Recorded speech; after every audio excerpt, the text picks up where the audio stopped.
नमस्कार दोस्तों, स्वागत है आपका एटोएल डिस्कशन में। और डेट आज की क्या है? 15 मई 2026। देखो, तीन इश्यूज आज हम डिस्कस करेंगे और तीनों जो आर्टिकल है काफी ज्यादा इंपॉर्टेंट है। आजकल एक टर्म काफी ज्यादा सुर्खियों में है, स्ट्रेटेजिक ऑटोनॉमी। क्या इंडिया की जो स्ट्रेटेजिक ऑटोनॉमी है वो खतरे में है? ये तो इसी कलर का पेन हो गया है ना, जिस कलर का अपना फ्लैग है। स्ट्रेटेजिक ऑटोनॉमी आज के समय में इंडिया की खतरे में है, कैसे? दूसरा आर्टिकल आज हम डिस्कस करेंगे वर्क फ्रॉम होम से संबंधित। प्रधानमंत्री मोदी ने अपील की वर्क फ्रॉम होम होना चाहिए, क्या ये रियली फिजिबल है? तीसरा आर्टिकल आज हम डिस्कस करेंगे हीट से संबंधित। हीट वेव से निपटने के लिए क्या भारत में अलग अलग जो गवर्नमेंट्स हैं वो तैयार हैं या फिर नहीं हैं? लेकिन फर्स्ट थिंग फर्स्ट, पहला जो आर्टिकल है वो स्ट्रेटेजिक ऑटोनॉमी के चैलेंजेस से संबंधित है। आप सिलेबस में जीएस पेपर सेकंड के इस टॉपिक से आर्टिकल को रिलेट कर सकते हो। यहां पे देखो, स्ट्रेटेजिक ऑटोनॉमी का मतलब क्या होता है। स्ट्रेटेजिक ऑटोनॉमी का देखो एक सिंपल एग्जांपल से मैं आपको मतलब समझाता हूं। मान लो आपके ना दो दोस्त हैं। एक दोस्त ने पार्टी रखी है और आपको पार्टी में बुलाया है, और देखो उसी वक्त एक दूसरा दोस्त कहता है कि भाई आप मेरी पार्टी में आओ, और आपके ऊपर ना मान लो दबाव डाला जा रहा है कि एक दोस्त कहता है मेरी पार्टी में आओ, दूसरा दोस्त कहता है मेरी पार्टी में आओ।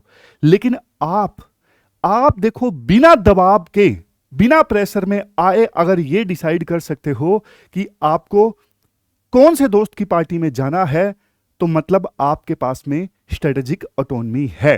सिंपल एग्जांपल है, आप मतलब समझ गए होंगे। लेकिन देखो इंडिया की ये जो स्ट्रेटेजिक ऑटोनॉमी है ना, अब खतरे में है। देखो, पहले तो ट्रंप ने हमारे ऊपर टैरिफ लगाए। टैरिफ के कारण इंडिया को काफी ज्यादा परेशानी का सामना करना पड़ा। लेकिन जब ईरान वार स्टार्ट हुआ ना, तो देखो इंडिया को और भी मुश्किल सिचुएशन झेलनी पड़ी। जैसे यूएस का ईरान के साथ में वार स्टार्ट हो गया, जबकि देखो इंडिया को ना ईरान की जरूरत है। यूएस हमें कहता है कि भाई तुम ईरान से पूरी तरह से अपना नाता जो है वो कट कर दो। यानी एक वो दोस्त है जो कह रहा है कि मेरी पार्टी में आओ, जबकि देखो हमें दूसरे दोस्त की भी जरूरत है जो अपनी पार्टी में बुला रहा है। जैसे ईरान से हमें चाहिए एनर्जी। ईरान का जो छबार पोर्ट है वो एक प्रकार से रास्ता है सेंट्रल एशिया का, वो एक प्रकार से रास्ता है अफगानिस्तान का, पाकिस्तान को बाईपास करते हुए। और इवन ईरान पाकिस्तान का साथी है। अभी तो देखो, चलो मान लिया पाकिस्तान ने मीडिएशन करवाने की कोशिश की ईरान और यूएस के बीच में, लेकिन फिर भी पाकिस्तान देखो हमारा दुश्मन है, और दुश्मन देश का जो पड़ोसी होता है वो बहुत काम का होता है। तो ईरान हमारे लिए बहुत काम का है। लेकिन यूएस हमारे ऊपर प्रेशर डाल रहा है कि भाई आप ईरान के साथ अपने जो रिश्ते हैं पूरी तरह से कट कर दो। समझ गए? तो यहां पे स्ट्रेटेजिक ऑटोनॉमी को चैलेंज आया है बहुत जबरदस्त ढंग से। फिर देखो डिफेंस की बात है कि इंडिया थोड़ा बहुत देखो यूएसए से भी डिफेंस का जो मटेरियल वगैरह है वो परचेज करता है। डिफेंस की टेक्नोलॉजी इंडिया लेना चाहता है यूएस से। लेकिन अभी ना हमने हाल ही में फ्रांस के साथ में राफेल जेट की डील कर दी। 114 राफेल जेट की डील कर ली, और एक प्रकार से हमने डाइवर्सिफिकेशन लाने की कोशिश की कि हम सिर्फ रशिया और यूएस के ऊपर डिपेंडेंट नहीं है। हमें जो डिफेंस का माल है भाई वो और जगहों से भी मिल सकता है।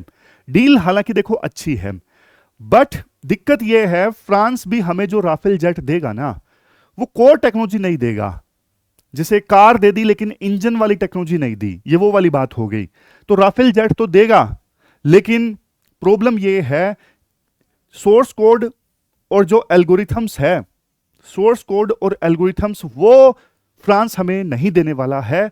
तो इंडिया देखो ऐसा बहुत मुश्किल से होगा कि कल को इंडिया राफेल जैसे जो जेट है वो खुद बनाने लगे। मतलब कम से कम इस उम्मीद में तो नहीं कि आज हम फ्रांस से परचेज कर रहे हैं तो कल को फ्रांस हमें पूरी तरह से टेक्नोलॉजी दे देगा और राफेल हम घर में ही प्रोड्यूस करेंगे। नहीं, तेजस वगैरह हालांकि हम प्रोड्यूस कर रहे हैं, लेकिन तेजस उतना एडवांस नहीं है जितना कि राफेल है। और वैसे हमने यूरोपियन यूनियन के साथ में फ्री ट्रेड एग्रीमेंट साइन किया है डाइवर्सिफिकेशन के लिए कि हम सिर्फ यूएस के ऊपर डिपेंडेंट नहीं है, हम सिर्फ यूएस की मार्केट के ऊपर डिपेंडेंट नहीं है, हमारे पास में ईयू की भी मार्केट है। लेकिन दिक्कत देखो ये है कि यूरोपियन यूनियन ना हमें बराबर का पार्टनर नहीं मानता। यूरोपियन यूनियन हमें थर्ड वर्ल्ड कंट्री और साउथ वर्ल्ड के तौर पे डील करता है, ये दिक्कत है। समझ गए? यानी इक्वल टर्म्स पे हमसे डील नहीं करना चाहता यूरोपियन यूनियन। तो यहां पे स्ट्रेटेजिक इकोनॉमी को चैलेंज है। फिर देखो, इंडिया चाहता है वर्ल्ड ऑर्डर जो है वो मल्टीपोलर हो, कई सारे पोल्स, जैसे रशिया एक पोल, जैसे देखो यूएसए एक पोल, चाइना एक पोल, जापान एक पोल। और ऐसा ना हो कि एक ही बंदे के पास में, एक ही देश के पास में सारी जो पावर्स हैं वो कॉन्सेंट्रेटेड हों। इंडिया चाहता है मल्टीपोलर वर्ल्ड ऑर्डर होना चाहिए। लेकिन यूएस देखो आज भी अपने आप को यूनिपोलर मानता है कि हाँ भी मैं ही एकमात्र सुपर पावर हूं पूरे वर्ल्ड में, और वर्ल्ड ऑर्डर जो है वो यूनिपोलर है। यूएस अलग दुनिया में जी रहा है और इंडिया की जो एक्सपेक्टेशंस हैं वो अलग हैं। अब आप एक बात बताओ, देखो आपको याद होगा जब ईरान और यूएसए के बीच में वार स्टार्ट हुआ ना, तो इंडिया से एक शिप, मतलब ईरान का एक शिप जो इंडिया में एक्सरसाइज के लिए आया हुआ था, वो इंडिया से गया। और जब वो इंडिया से वापस ईरान लौट रहा था ना, तो उस पे यूएसए की सबमरीन ने हमला कर दिया। भाई, इंडिया का जो मेहमान था ना, उस पे हमला कर दिया यूएस ने। सोच के देखो इंडिया की पावर पे कितनी ठेस पहुंची, इंडिया की इज्जत का क्या हुआ कि भाई यूएस यही लिहाज नहीं कर रहा है कि भाई आपके दोस्त जिसको होस्ट कर रहा था आपने उसी पे हमला कर दिया। समझ गए? तो वास्तव में देखो वर्ल्ड अभी मल्टीपोलर नहीं बन रहा है, यूएसए अपनी दादागिरी चलाना चाहता है, और यह इंडिया की स्ट्रेटेजिक ऑटोनॉमी के लिए एक चैलेंज है। यूएसए आज हमसे क्या डिमांड कर रहा है? यूएसए हमसे डिमांड कर रहा है कि आप जो है वो रशियन ऑयल जो है वो मत परचेज कीजिए, छबार पोर्ट को पूरी तरह से छोड़ दीजिए, और ब्रिक्स में आप डॉलर के बजाय कोई दूसरी करेंसी अपनाने की दिशा में आगे मत बढ़िए। तो ये सब जो है, ये सब आज के समय में यूएसए हमसे मांग कर रहा है। तो ये सारी जो चीजें हैं, देखो ये हमारी स्ट्रेटेजिक ऑटोनॉमी के लिए ना चैलेंजेस हैं।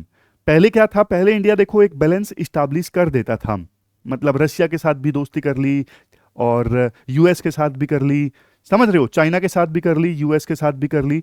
बट अब देखो इंडिया को ना एक कैंप में धकेला जा रहा है कि भाई आप इस कैंप का हिस्सा हो और आपको इस कैंप की बात माननी पड़ेगी। लेकिन हमने देखो आजादी के बाद से कभी हम ना किसी कैंप का हिस्सा नहीं बने।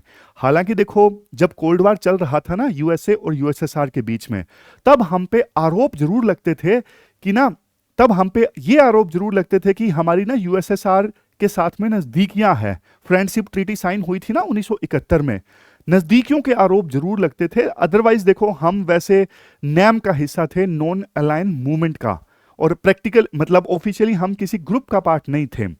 बट आज देखो वर्ल्ड इतना ज्यादा पोलराइज हो गया है कि मजबूर किया जा रहा है इंडिया को कि आप अपनी स्ट्रेटेजिक ऑटोनॉमी लूज करो और आप हमारा हिस्सा बन जाओ, यूएसए का हिस्सा बन जाओ। वो यूएसए जो देखो अपने दोस्तों की कभी परवाह नहीं करता, जो खुद चाइना के साथ में कोऑपरेट कर रहा है, बेस्ट डील्स ले रहा है, जबकि अपने दोस्तों को ये कह रहा है, जापान को, ऑस्ट्रेलिया को, सबको ये बोलता है कि भाई तुम चाइना के साथ डील मत करो। लेकिन खुद ट्रंप खुद चाइना जा रहे हैं अपने कंपनीज के, बड़ी बड़ी कंपनीज के सीईओ को लेके, ताकि बढ़िया डील चाइना से ली जा सके। तो देखो अब तो स्ट्रेटेजिक ऑटोनॉमी की ना पहले से बहुत ज्यादा जरूरत है आज के पोलराइज्ड वर्ल्ड में। तो बल्कि देखो इंडिया को ना अपनी फॉरेन पॉलिसी को और ज्यादा एग्रेसिव करना होगा। जो कल हमने डिस्कस किया था ना जयशंकर का मल्टी अलाइनमेंट, वही देखो आज के समय में हमें चाहिए। मल्टी अलाइनमेंट डॉक्ट्रिन की तरफ हमें आगे बढ़ना होगा। इवन चाइना जैसा देश जिसके साथ में बॉर्डर पे टेंशंस है, उसके साथ में भी हम ना टेंशंस नहीं बरकरार रख सकते, क्योंकि कल को भाई चाइना और यूएस एक हो जाएं और चाइना फिर इंडिया के ऊपर ज्यादा एग्रेसिव हो जाए, हम वो कभी नहीं चाहेंगे। बॉर्डर पे हम शांति चाहते हैं, इसलिए यूएसए हमारे पीछे है ये सोच के हम चाइना के साथ लड़ाई कर लें और यूएसए भाग जाए पीछे से, तो फिर क्या फायदा उस चीज का। आज ताइवान के साथ में देखो ऐसा ही तो हो रहा है। ताइवान के साथ में क्या हो रहा है, पहले तो यूएसए की जो सरकारें थी वो ताइवान को गारंटी दिया करती थी कि चाइना ने अगर आपके ऊपर कब्जा करने की कोशिश करी तो हम आपके पीछे खड़े हैं। स्ट्रेटेजिक एम्बिग्विटी जो यूएसए ने अपनी फॉरेन पॉलिसी में रखी है ताइवान के लिए, स्ट्रेटेजिक एम्बिग्युइटी का मतलब जानते हो क्या होता है? साफ साफ उन्होंने कुछ नहीं बोला जानबूझ के, लेकिन सिग्नल हमेशा ऐसे दिए हैं ताइवान को कि आप चिंता मत करो, हम आपके पीछे खड़े हैं। लेकिन आज ताइवान भी डरा हुआ है। जिस प्रकार से ट्रंप चाइना में गए हैं ना, सी जिनपिंग से मिले हैं, तो ताइवान भी डरा हुआ है कि भाई यूएसए के ऊपर भरोसा नहीं किया जा सकता, हमें अपनी सुरक्षा खुद करनी पड़ेगी, हमें अपनी रणनीति खुद बनानी पड़ेगी। जब ताइवान जैसे देश डरे हुए हैं तो भाई इंडिया तो क्या ही भरोसा करे यूएसए पे या फिर किसी दूसरे देश में। समझ गए?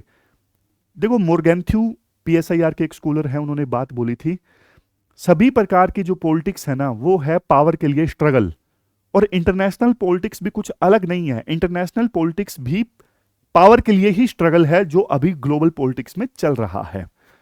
समझ गए? तो ये कीवर्ड्स हैं जो आप इस्तेमाल कर सकते हो आंसर्स में: जियो economic decoupling, strategic hedging, technological sovereignty, asymmetric dependency. ये कीवर्ड्स आप यूज कर सकते हो।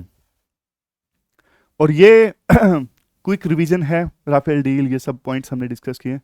ये प्रैक्टिस क्वेश्चन है प्रीलिम का, 2017 में ऐसा ही क्वेश्चन पूछा था तो उसके बेस पे ये बनाया गया है। समझ गए? फिर ये मेंस का प्रैक्टिस क्वेश्चन है जो आपको अटेम्प्ट करना है। 2013 में इस टाइप का पूछा था क्वेश्चन, और ये भी प्रैक्टिस क्वेश्चन है जो आपको अटेम्प्ट करना है। नीचे पॉइंट्स भी हैं जो आप आंसर्स में यूज कर सकते हो। अब नेक्स्ट जो आर्टिकल है वो देखो वर्क फ्रॉम होम से संबंधित है। ये तो गलती से लिख दिया, सी राजामोहन का आर्टिकल नहीं है। आपने सिलेबस में जीएस पेपर 3 के इस टॉपिक से आर्टिकल को रिलेट कर सकते हो। देखो, कंटेक्स्ट तो आपको पता है।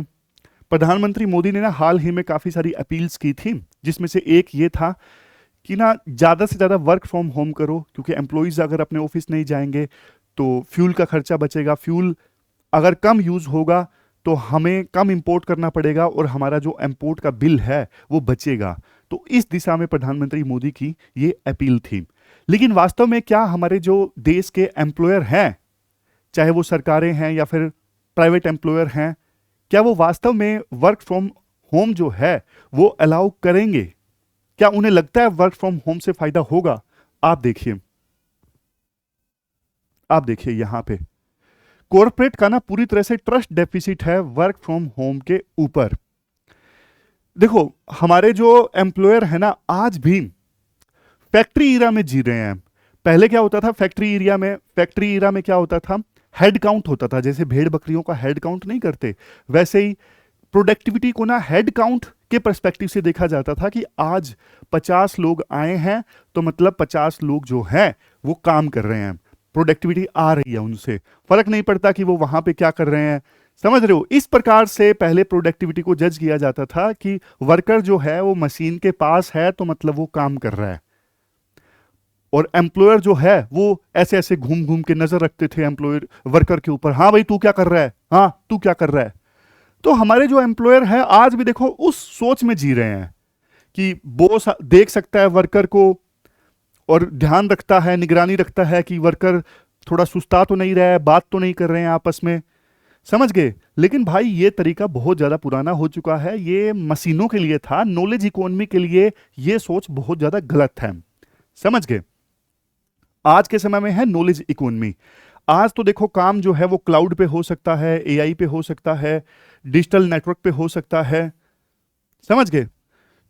आज आउटकम के बेस पे काम को जज किया जा सकता है। मतलब एक एम्प्लॉय को काम दिया गया, मशीन पे नहीं हो रहा है। मशीन तो देखो जो आउटपुट निकालेगी उतना ही आउटपुट निकालेगी, कम ज्यादा तो कर नहीं सकती मशीन, बस वर्कर को वहां पे खड़ा होना है।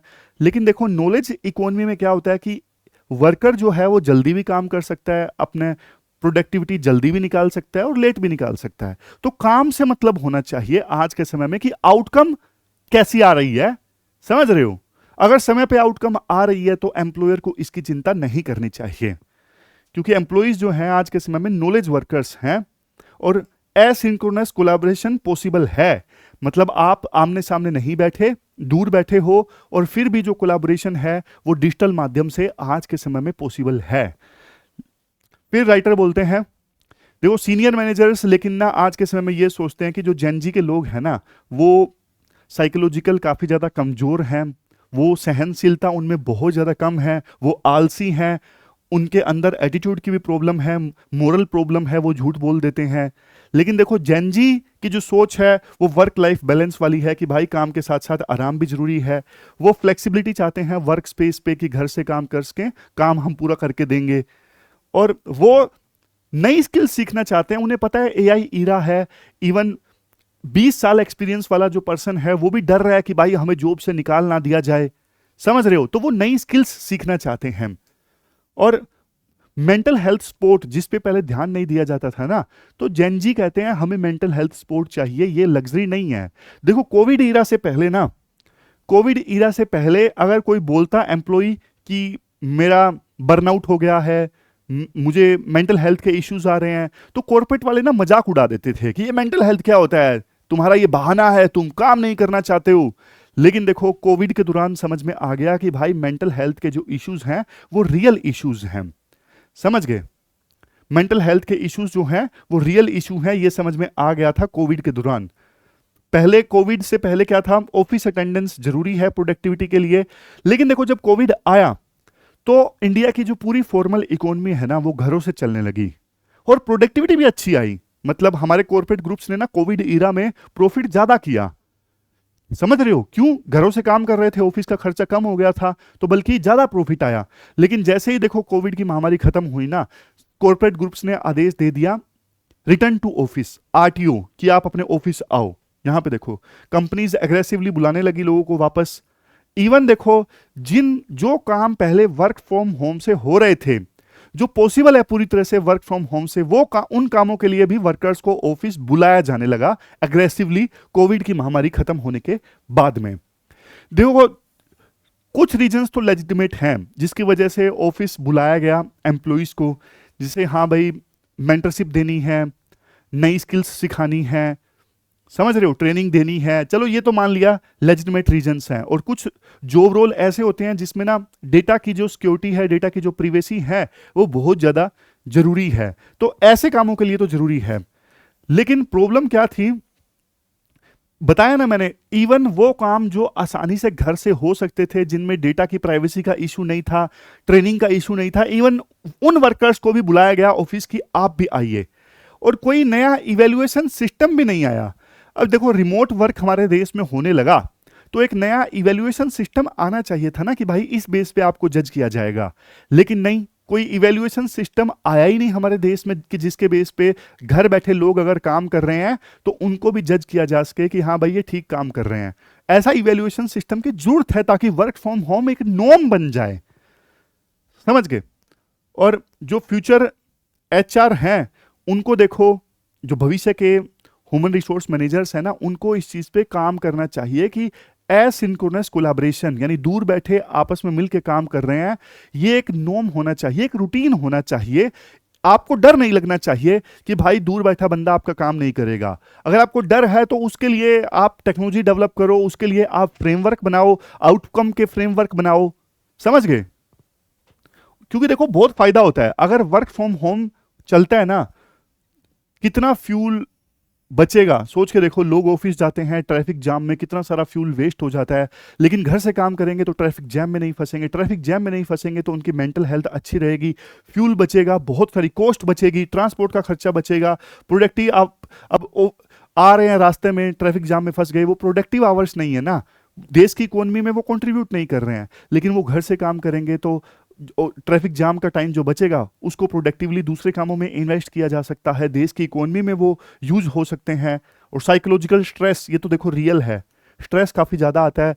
2 घंटे ऑफिस जाने के, 2 घंटे आने के, 10 घंटे का ऑफिस, मतलब 14 घंटे तो इंसान बाहर ही है, मतलब पूरी तरह से थक जाता है, फिर बहुत तरह के डिजीज हो जाते हैं। तो इसलिए अगर corporate work from home adopt करता है ना, ट्रांसपोर्ट पे प्रेशर कम होगा, एम्प्लॉय की हेल्थ अच्छी होगी, फ्यूल की डिमांड कम होगी, और सिटीज में जो अर्बन स्ट्रेस है ना वो कम होगा। तो ये वर्क फ्रॉम होम से संबंधित आर्टिकल हमने डिस्कस किया। और एक चीज लास्ट में राइटर ये बोलते हैं, देखो वैसे तो हम सब कुछ डिजिटाइज कर रहे हैं, कैश ट्रांजेक्शन्स जो हैं वो डिजिटाइज हो गई, यूपीआई पेमेंट आज के समय में होती है, शॉपिंग आज के समय में बहुत ज़्यादा ब्लिंकिट, जोमेटो, अमेजोन, फ्लिपकार्ट इनसे हो रही है, और हर चीज़ के लिए ऐप आ रही हैं, ऐप बेस्ड सर्विसेज का ज़माना है, हॉस्पिटल्स में लाइन नहीं लगती, डिजिटल हेल्थ, मतलब लोग वीडियो कॉल करके डॉक्टर से बात कर लेते हैं। हर जगह जब डिजिटलाइजेशन आ रहा है तो फिर देखो वर्क फ्रॉम होम क्यों नहीं रूटीन में आ रहा, ये पूछने वाली बात है इंडिया जैसे देश के लिए, जो कहता है हमारे पास में तो डेमोग्राफिक डिविडेंड है, जो ये कहता है हमारे पास में तो युवा लोग हैं, हमारे पास तो डिजिटल इकोनॉमी है, तो भाई फिर वर्क फ्रॉम होम क्यों नहीं आ रहा है। ये पूरा आर्टिकल हमने डिस्कस किया और ये कीवर्ड्स हैं जो आप यूज कर सकते हो आंसर्स में, डिजिटल अकाउंटेबिलिटी, ये सब। ये प्रीलिम का क्वेश्चन है जो 2011 में पूछा था। India is regarded as a country with demographic dividend, this is due to which of the following. इसका आंसर आप दो, आसान है तो। जीएस पेपर 1 2012, ये वर्क फ्रॉम होम का इम्पैक्ट पूछा गया था फैमिली रिलेशनशिप्स पे। फिर 2021 गिग इकोनॉमी से संबंधित क्वेश्चन पूछा गया था, और 2019 अर्बन मास ट्रांसपोर्ट सिस्टम से संबंधित क्वेश्चन पूछा गया था। ये एक्सपेक्टेड क्वेश्चन है जो आपको अटेम्प्ट करना है, समझ गए।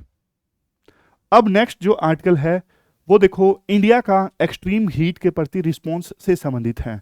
आप सिलेबस में ना जीएस पेपर 3 के इस टॉपिक से आर्टिकल को रिलेट कर सकते हो। देखो इंडिया में ना आप पैटर्न देखोगे ना, हर साल एक्सट्रीम हीट आ रही है, पिछले 10-12 सालों से आप देखोगे। और इंडिया का रिस्पॉन्स क्या रहता है हीट वेव के अगेंस्ट। इंडिया में ना हर साल की तरह गाइडलाइंस जारी कर देती है, और एक स्टेट दूसरी स्टेट की गाइडलाइंस को, स्टेप्स को कॉपी भी कर लेता है। और स्टेप्स बिल्कुल सुपरफिशियल होते हैं कि बस स्टॉप के ऊपर शेड लगाओ, ऐसे ऐसे स्टेप्स होते हैं। मतलब सिमिलर कोरियोग्राफी हर जगह हर साल देखने को मिलती है कि भाई छोटे मोटे जो स्टेप्स है ना वो ले लो। छोटे मोटे स्टेप्स जैसे मैंने आपको बताया ना, जैसे देखो शॉर्ट टर्म मेजर्स, जैसे short term measures for example water kiosk लगा लो, पानी देने वाले कियोस्क लगा लो, बस स्टॉप पे शेड लगा दो, और पब्लिक एडवाइजरी जारी की जाती है कि घरों से बाहर मत निकलो। हर साल का रूटीन है।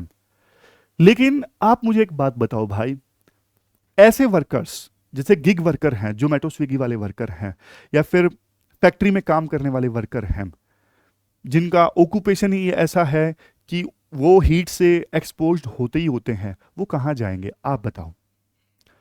पैसा कमाना जरूरी है घर का खर्चा चलाने के लिए, क्या वो इस हीट से भाग सकते हैं? क्या बस स्टॉप पे शेड लगाने से, छाया करने से ये जोमेटो स्विगी वर्कर्स जो हैं, क्या ये धूप में बाहर निकलना बंद कर देंगे? नहीं। राइटर कहते हैं कि भाई हमें ना स्ट्रक्चरल चेंजेस लाने पड़ेंगे। गर्मी तो हर साल बल्कि और ज्यादा बढ़ने वाली है, तो हमें ना एक नेशनल कूलिंग डॉक्ट्रिन बनाने की आवश्यकता है। नेशनल कूलिंग डॉक्ट्रिन हमें बनाने की आवश्यकता है। ये देखो डिलीवरी वर्कर हो गए, इनफॉर्मल सेक्टर के वर्कर हो गए, फैक्ट्री या वेयर हाउस वर्कर हो गए, ये कहाँ जाएंगे? देखो ह्यूमन बॉडी जो है एक लिमिट तक टेम्परेचर झेल सकती है। अगर लगातार बॉडी का टेम्परेचर 35 डिग्री सेल्सियस से ज्यादा रहता है तो फिर देखो बॉडी जवाब देना स्टार्ट कर देती है। तो इसलिए क्या चाहिए? एक नेशनल कूलिंग डॉक्ट्रिन चाहिए। नेशनल कूलिंग डॉक्ट्रिन, ये क्या होगा? ये कूलिंग डॉक्ट्रिन देखो इसमें ऐसी गाइडलाइंस होंगी जो बोलेंगे कि भाई देखो कूलिंग रिक्वायरमेंट जो है वो लग्जरी नहीं है, आज के समय में एक बेसिक एंटाइटलमेंट है। कूलिंग, काम के समय में कूलिंग मिलना ये एक लग्जरी नहीं है, ये एक बेसिक राइट है जो कि आज के समय में जरूरी हो गया है क्योंकि हीट इतनी ज्यादा बढ़ गई है। तो उसके हिसाब से ये नेशनल कूलिंग डॉक्ट्रिन आना चाहिए, समझ गए? यानी कूलिंग जो है वो एक पब्लिक हेल्थ इंटाइटलमेंट होना चाहिए। नॉर्म होने चाहिए सरकार के कि भाई आपको फैक्ट्री में ना कम से कम इतनी कूलिंग तो प्रोवाइड करनी ही है, अगर नहीं करोगे तो आपके खिलाफ कार्रवाई होगी। और इस डॉक्ट्रिन को इंप्लीमेंट करने के लिए इंस्पेक्शंस भी होनी चाहिए, तभी तो देखो वर्कर काम कर सकेंगे। अगर कम से कम बेसिक उन्हें एटमॉस्फेयर मिलेगा काम करने के लिए तभी तो वो काम कर सकेंगे, अदरवाइज बीमार हो जाएंगे। लेकिन अभी हमारे देश में क्या है, कूलिंग तो इसकी लग्जरी माना जाता है कि अच्छा एसी, एसी में काम कर रहे हो भाई, एसी की जरूरत है, नहीं काम हो पाता मतलब कूलर लगा दो, कुछ भी लगा दो वर्कर्स के लिए, समझ गए? ये बेसिक जरूरत है, नहीं तो बॉडी काम ही नहीं कर सकती, समझ गए? तो मिनिमम कूलिंग स्टैंडर्ड फैक्ट्री के लिए, कॉल सेंटर्स के लिए और कॉमर्शियल किचन्स के लिए होने चाहिए। और सिर्फ कूलिंग स्टैंडर्ड लाने से काम नहीं चलेगा, ऑनेस्ट और स्ट्रिक्ट इंस्पेक्शंस भी होने चाहिए ताकि एम्प्लॉयर जो है वो इन चीजों को माने। अदरवाइज तो देखो आपने कूलिंग स्टैंडर्ड ला दिए, कौन एम्प्लॉयर मानेगा जब तक इंस्पेक्शंस नहीं होंगी? कोई नहीं मानेगा, क्योंकि बिजली का खर्चा आता है। और दूसरा देखो, राइटर बोलते हैं हमें ना पैसिव कूलिंग की आवश्यकता है। चलो एसी और कूलर की बात तो अभी हम करेंगे। पैसिव कूलिंग मतलब जैसे देखो सूर्य की किरणें आती हैं छतों पे, आप कोई वाइट रिफ्लेक्टिव मटेरियल लगा दो ताकि सूर्य की जो किरणें हैं वो रिफ्लेक्ट होके वापस चली जाएं और घर जो है घर ठंडा रहे। आप ऐसा कर दो, समझ गए? आप ऐसी चीजें कर सकते हो। इसके अलावा देखो घरों का जो डिजाइन है ऐसा होना चाहिए कि बिना एसी के भी जो घर है या वर्क प्लेस है वो ठंडे रहें। देखो हमारा देश ना अलग है। वेस्टर्न कंट्रीज में क्या होता है, हीट जो है वो ड्राई हीट होती है, लेकिन हमारे देश में जो हीट है ना वो ह्यूमिड हीट है और हम चिपचिपी हीट है और लंबे समय तक रहती है हीट। तो हमारे देश में ना वेस्टर्न कंट्रीज के सॉल्यूशन काम नहीं कर सकते एसी वाले। अब वेस्टर्न कंट्रीज में क्या है, वहां पे तो बिजली के बिल की कोई चिंता करता नहीं, उनका लिविंग स्टैंडर्ड अच्छा है, उनके ग्रिड भी मजबूत हैं। लेकिन हमारे देश में भाई गरीब लोग जो है वो एसी वेस्टर्न कंट्रीज वाला नहीं अफोर्ड कर सकते। तो एसी भी हमें ना हमारे इंडियन हिसाब से डिजाइन करने होंगे, जो बिजली का जो बिल है वो कम खाएं और जो हमारी गर्मी के हिसाब से हों, जो ह्यूमिड गर्मी है ना हमारे देश में उस गर्मी के हिसाब से हमारे एसी हों। समझ रहे हो? इंडिजिनस डिजाइन वाले एसी होने चाहिए और पैसिव कूलिंग पे ध्यान देने की आवश्यकता है। घरों की छत, घरों के डिजाइन ऐसे होने चाहिए कि घर जो है वो ठंडे रहें। समझ गए? अब जैसे एक एक पॉइंट ये भी दिया जाता है district cooling system. District cooling system में क्या होगा कि एक जगह से ना ठंडा पानी जो है वो बहुत सारे एरियाज में जाए और पूरे जो आसपास का पूरा नेबरहुड जो है वो ठंडा रहे। ये सिंगापुर और दुबई में ऑलरेडी इंप्लीमेंट किया जा रहा है डिस्ट्रिक्ट कूलिंग सेंटर। जैसे होता है ना सेंट्रलाइज्ड एसी होता है घर में, वैसे ही मान लो पूरे नेबरहुड के लिए एक डिस्ट्रिक्ट कूलिंग सिस्टम कि वहां से ठंडा पानी जाए सभी घरों में, वो पिए आराम से बढ़िया। तो ऐसा सिस्टम हमें हमारे देश में भी इंप्लीमेंट करने की आवश्यकता है, क्योंकि भाई क्लाइमेट चेंज के कारण ना अब तो गर्मी जो है वो तो और ज्यादा बढ़ने वाली है। समझ गए? पैसिव कूलिंग एक बढ़िया टर्म है। अब ये वो वाला पॉइंट है जो मैंने आपको बताया कि वेस्टर्न कंट्रीज के सॉल्यूशन हम हमारे देश में इंप्लीमेंट नहीं कर सकते, क्योंकि हमारे देश में सिचुएशन अलग है, ग्रिड मजबूत नहीं है, लोड ज्यादा पड़ता है गर्मियों में। तो इंडिजिनस सॉल्यूशंस होने चाहिए, देश के हिसाब से सॉल्यूशंस होने चाहिए। फिर यहां पे देखो फिर एक ना अहमदाबाद हीट एक्शन प्लान, ये इंडिया का first successful heat action plan है जिसने हजारों लोगों की जान बचाई। इसको अपनाया जा सकता है अलग अलग देशों के द्वारा।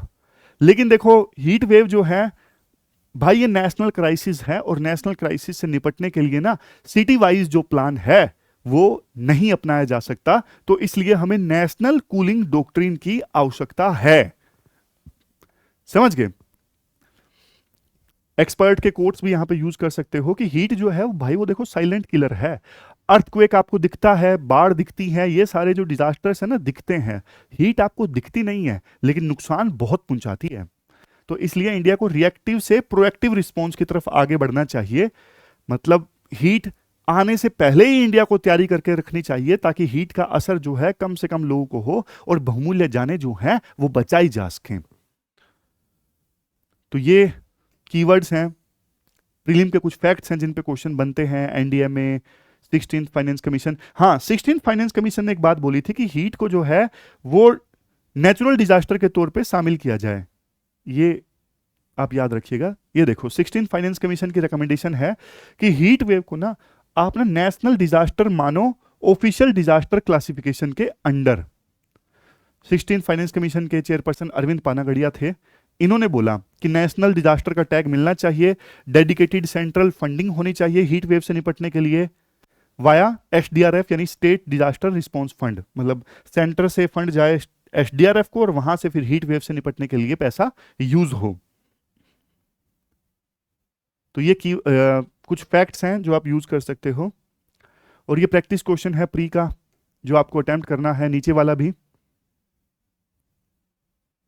ये keywords national cooling doctrine, public health entitlement, और ये लास्ट प्रैक्टिस क्वेश्चन है तीसरा जो आपको अटेम्प्ट करना है। तो ये थी हमारी आज की डिस्कशन कल मिलते हैं फिर से एक नई डिस्कशन के साथ। तब तक आप अपना ध्यान रखिए, अच्छे से पढ़िए।